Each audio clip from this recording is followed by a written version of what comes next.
a posição do partido PPA está clara e raspa, nós está contra, no momento aqui,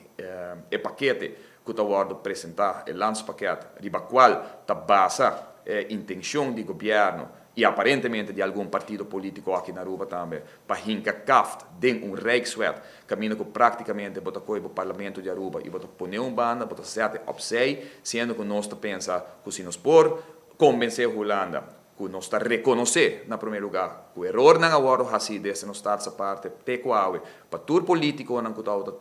e não parlamento começar a funcionar também para controlar e vigilar o governo, pero que agora que nós está hinca e cambio não aqui de lei não para segurar que nós está vai cumprir no futuro, nós está convencer que agora nós vai Den Haag, nós vai convencer a Holanda também que o cambio não aqui está vai logra que a Aruba está criar estabilidade financeira e disciplina de manejo de presupuesto que me está querendo no momento não aqui está convencer que nem Holanda, mas nós tampouco nos instituto aqui na Aruba